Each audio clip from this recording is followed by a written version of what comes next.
Bonjour,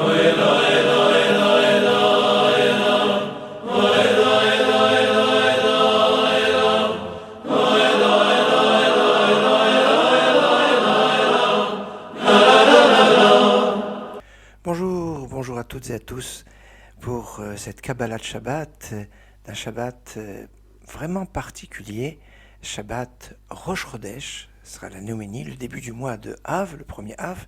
Shabbat, on va lire deux parachiotes, Matot et Mas'é, et tenez-vous bien, les deux parachiotes qui concluent le livre de Nombres. Ça veut dire que c'est un Shabbat Chazak, quand on finit un livre, on termine un livre, eh bien c'est un Shabbat qu'on appelle Chazak. Et alors, c'est en plus de ça, hier qu'il y a eu la conclusion de l'étude du traité Yoma pour ceux qui étudient le Daf Yomi, de la même façon qu'il y a la paracha de la semaine, que tout le monde connaît, qui est lue à travers le monde entier. Mais il y a, depuis les années 20, une tradition, je dirais un pli qui a été lancé par le Rav Meir Shapira de Louveline, d'une étude quotidienne d'une page du Talmud. Alors évidemment, c'est beaucoup plus pointu, c'est plus complexe que la paracha de la semaine, mais c'est des milliers de personnes à travers le monde qui font cette étude au quotidien, ou dans le monde entier, on étudie la même page du Talmud ce jour-là, et en 7 ans et demi, sur les plus de 2711, exactement, 2711 pages du Talmud de Babylone, avec quelques traités du Talmud de Jérusalem, eh bien, sont étudiés l'ensemble du Talmud. Et hier, c'était la conclusion du livre de la Masechet Yoma, et aujourd'hui, c'est le début du traité Souka. Alors c'est un programme puissant, puisque Yoma, c'est un monde du Kippour, du pardon. Et ça, c'est quelque chose qui est fort, mais ça parle aussi du culte sacrificiel qu'il y avait dans le temps, parce que le jour de Kippour est un jour très riche au niveau de l'action du Kohen Gadol, du grand prêtre. Et c'est remarquable parce que il y a aussi cet aspect donc du lien avec Kippour. Or, dans la paracha Matot, on va dire donc deux parachiotes, ce Shabbat Matot et Massé, au début de Matot, eh bien, on parle des vœux. La paracha commence d'ailleurs avec El Rachem Matot. Il a parlé aux têtes des tribus, aux chefs, et il leur dit attention à la puissance de la parole. Alors peut-être c'est aussi de faire attention à ceux qui pourraient être à la tête, de faire attention aux promesses électorales, ou à ce qu'ils vont dire on va faire ceci, on va faire cela, et puis ne pas faire. Ça peut être assez grave. Mais c'est aussi le principe de la possibilité d'annuler les vœux, puisque si les vœux peuvent exister et créer quelque part une mitzvah, une sorte d'obligation, cela n'est possible que parce que ça peut être annulé suivant certaines conditions, en trouvant un pétard, un regret, une faille quelque part que seulement un sage peut faire, ou avec un tribunal, pour pouvoir l'autoriser. Mais peut-être que cet enseignement sur comment savoir faire annuler un vœu peut être risqué, et que les personnes utilisent cela d'une façon à ne pas considérer les vœux comme graves, puisque annulables relativement facilement. Alors c'est pour ça que certains disent que ces lois ont été dites au Raché Amatot, c'est-à-dire aux chefs,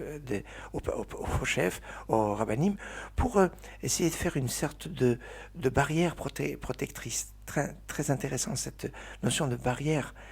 On est dit en hébreu la barrière Sayag, sous Sayag la Torah. Vous allez faire une haie protectrice autour de la Torah. C'est le début des Pirkei Avot. Et dans le 3e chapitre des Pirkei Avot, la Mishnah 13, on dit Sayag la Chochma Shetika. La barrière de la sagesse, c'est le silence. Ça veut dire que quand on ne sait pas trop si une personne est sage ou pas, le fait qu'il est silencieux peut nous faire penser qu'en fait c'est un sage, et le silence est souvent une marque de grande sagesse. Mais revenons au principe des vœux, et c'est très remarquable parce que si on commence avec les vœux, et je vous ai évoqué tout à l'heure la conclusion du traité Yoma hier, dans le cadre du Daf Yomi, mais le jour de Kippour est introduit avec justement l'annulation de vœux, Kol Nidre. Alors il y a quelque chose qui n'est pas négligeable et qui nous conduit à réfléchir sur cet aspect. D'ailleurs, certains vont nous faire remarquer que la semaine dernière, c'est la Paracha Pinchas. Paracha Pinchas, où il y a toutes les fêtes, et la Haftara, qu'on a lu la semaine dernière, c'est la première Haftara de Puranuta. On n'a pas lu la Haftara de Pinchas qui parle d'Eliyahu Hanavi. Non, c'était la première semaine des 3 semaines de catastrophe. On a lu le premier chapitre de Yirmiyahu, de Jérémie, qui se termine avec Zachar Tila Chesed Noraïr. Je me souviens de ton chesed que tu as eu dans ton enfance. C'est une phrase, un verset clé qui est cité justement dans le Moussaf de Rosh Hashanah. Moussaf de Rosh Hashanah qui s'appelait Yom HaZikaron, le jour du souvenir. Et dans la prière additionnelle du jour de Rosh Hashanah, on a une notion de Malchut, de royauté, une notion de Zichronot, de souvenir, une notion de Shofarot, de Shofar. Et alors, ces Zichronot qui est au centre de ce Moussaf, eh bien, va avoir cette notion du souvenir. C'est le principe de Yom HaZikaron de Rosh Hashanah, avec ce verset qui est cité et qui est lu dans l'Haftara qu'on a lu la semaine dernière. Après, on a cette semaine Matot Nasré, on va lire la deuxième Haftara de catastrophe, Shim'ou, deuxième chapitre de Jérémie. Et alors, quand on parle de Shoméa qui entend, eh bien, on a aussi une référence à Kippour, puisqu'on dit à propos du Kohen Gadol, Venishma, Kolo, Bevo et la Kodesh, on entendait sa voix ou les clochettes pour savoir qu'il était vivant quand il rentrait dans le Kodesh, mais c'était aussi quand les enfants d'Israël entendaient le nom du ineffable, le nom de Dieu ineffable, Shomim et Hachem, Yotse Mipi Kohen Gadol, que le nom qui sortait de la bouche du Kohen Gadol, et c'est cette notion d'entendre. Tiens, l'entendre, c'est l'Haftara de cette semaine. Et la semaine prochaine, ce sera la paracha d'Evarim, et l'Haftara sera la troisième Haftara de catastrophe, l'Haftara de Chazon. Et Chazon, c'est la notion de la vision, et la vision, c'est la fête de Sukkot, puisque quand on parle de vision prophétique, on parle de Soché, et c'est le lieu de cette résidence et cette inspiration du roi HaKodesh, de l'Esprit Saint. Eh bien, c'est lié avec la Souka, Soché, c'est cette force. Alors, c'est remarquable. Les 3 haftarot de catastrophe, celle de la semaine dernière, Divrei Yirmiyahu, celle de cette semaine, Shim'ou, et celle de la semaine prochaine, Chazon, font un petit peu une sorte d'appel, de référence aux fêtes de Rosh Hashanah, de Kippour et de Sukkot, ces 3 fêtes du mois de Tishri. Et remarquez que nous sommes veille de Shabbat, qui est lui-même Rosh Chodesh. Alors, dans ce jour de Rosh Chodesh, il y a ces 3 aspects qui sont présents. En effet, c'est Rosh Chodesh, c'est la néoménie, c'est le début du mois. C'est comme Rosh Hashanah. Rosh Hashanah, c'est un Rosh Chodesh. C'est un début de mois. Donc on est Rosh Chodesh, Rosh Hashanah. On a ce Shabbat. C'est ce Shabbat, la Hiloula de Aaron HaKohen. Oui, le frère de Moshe, Aaron, et Niftar, le premier Av, comme c'est marqué dans la paracha qu'on lira justement demain. C'est quelque chose de particulier que je redévelopperai cet après-midi, mais cet aspect extraordinaire qui nous parle d'Aaron. Or, Aaron, le Kohen Gadol, le grand prêtre, c'est l'acteur principal, je dirais, du jour de Kippour. Le jour de Kippour, il y a ce qui s'appelle le Seder Avodat, tout l'ordonnancement du culte qui se fait ce jour-là, et qui gravite autour du Kohen Gadol, du grand prêtre. Le premier grand prêtre, c'est Aaron, et donc ce Rosh Chodesh est lié avec le principe de Kippour. Mais on va retrouver aussi une notion en rapport avec Sukkot. Quel rapport avec Sukkot ? Eh bien, Sukkot, c'est la fête Zezman Simchatenu, c'est le temps de notre joie. Or, on nous dit Mishenirnas Av, Memaratim Besimcha. Quand commence le mois de Av, ce sera donc ce Shabbat, on diminue la joie. Alors, il n'est pas dit qu'on. Alors, c'est vrai, certains disent il n'y a pas de joie, mais non, il y a marqué on diminue. Certains chassidim expliquent on diminue ce qu'on doit diminuer, mais on le fait dans la joie. Et donc, la joie est toujours présente. Et si la joie est présente, la joie, c'est lié avec la fête de Sukkot. Alors finalement, dans ce premier Av, on a Rosh Hashanah, Kippour, Sukkot, comme dans le rapprochement qu'on a avec les 3 haftarot de catastrophe, c'est la semaine dernière, celle de cette semaine, et celle de la semaine prochaine, en rapport avec Rosh Hashanah, Kippour et Sukkot. Bon, nous allons repartir un petit peu avec de la musique, enfin du vocal bien évidemment, puisque nous sommes dans la période des 3 semaines, et on va évoquer quelque chose de fondamental, la reconnaissance. Hakarat Tov est quelque chose de fondamental. La reconnaissance du bien qu'on nous fait, de tout le bien qu'Hachem nous fait. Alors c'est vrai que des fois le verre est à moitié vide, mais il est aussi à moitié plein. Et remercie Hachem pour chaque chose. Modé Anil Fanecha. Je te remercie Hachem. C'est les premiers mots que l'on dit quand on ouvre les yeux, et c'est les mots qui nous caractérisent. Modé Ani.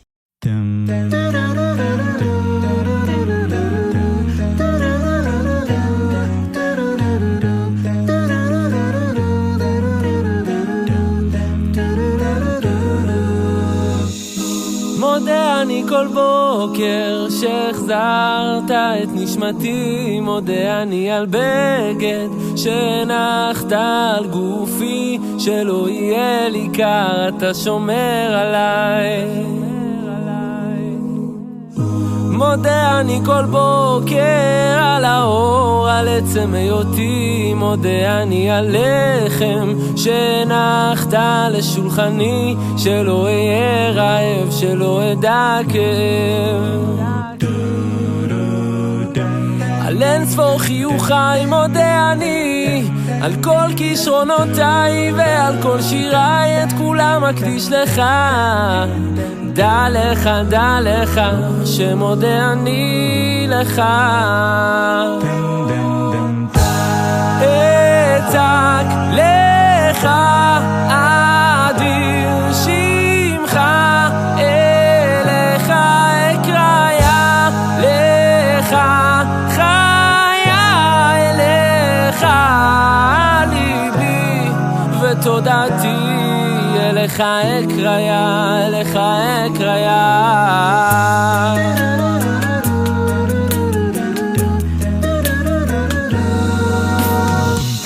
מודה אני כל בוקר על כוחי, על אבי ועל אמי, מודה אני על גשם שנתת בשדותיי, לדאוג לאוהביי נתת לי חיי. על יום המנוחה מודה אני, על שפע וברכה, על המשפחה כל כולי רק בזכותך. דע לך שמודה אני לך. אצעק לך אדיר שמך, אליך אקרא לך חיה, אליך ליבי ותודעתי, אליך אקרא, אליך אקרא. נרננה לאדוני, נריע לצור אישנו, נקדם אבניו בתודה, בזמירות נריע לו. על כל כישלונותיי מודה אני, על אכזבותיי, פחדיי ומכשוליי, הם כולם לטובתי. אין אחר בליבי, רק לך מודה אני. אצעק לך אדיר שמך, אליך אקרא לך חיה, אליך ליבי ותודעתי, אליך אקרא, אליך אקרא.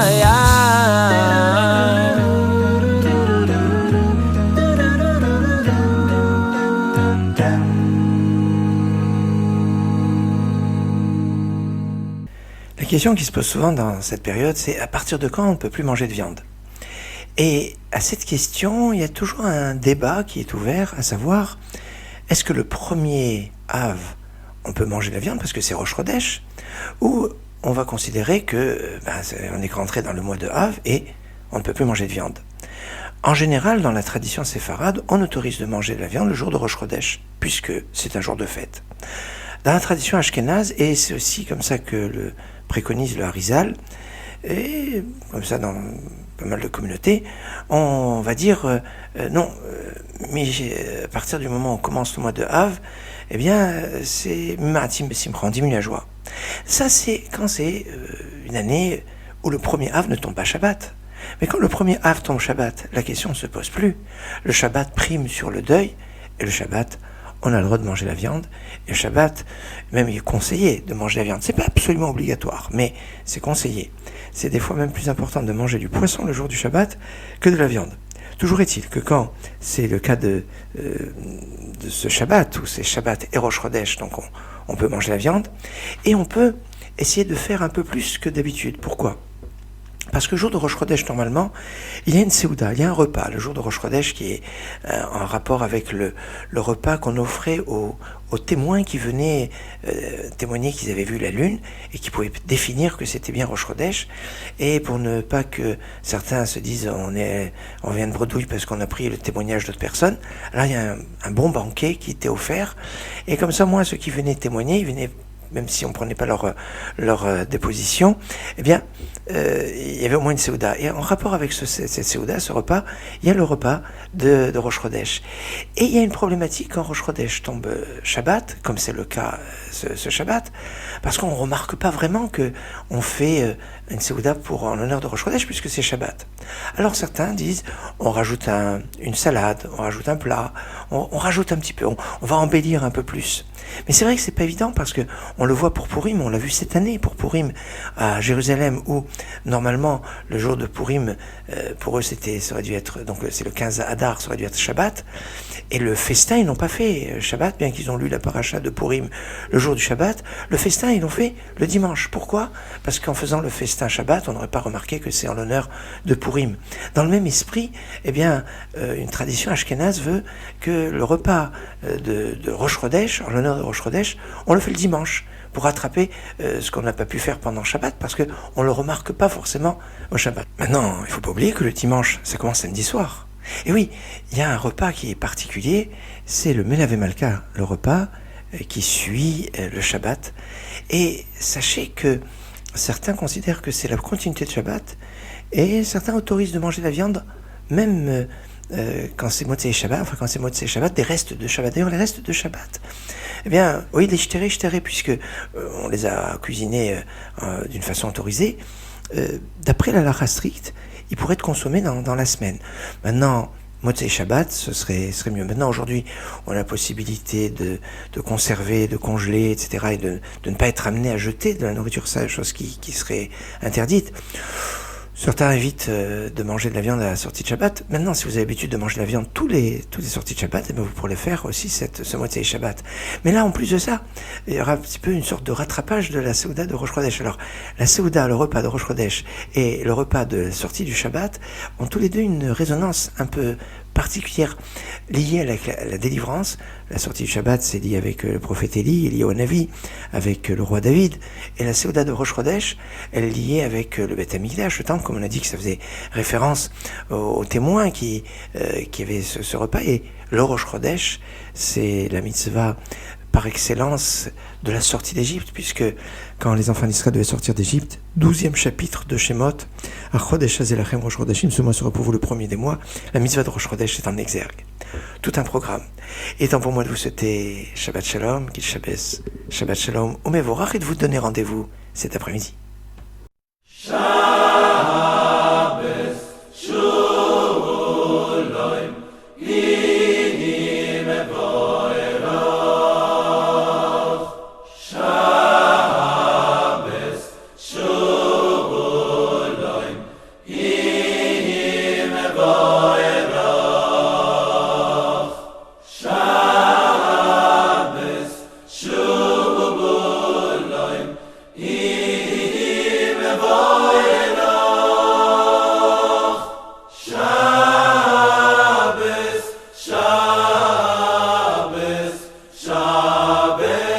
Kodesh.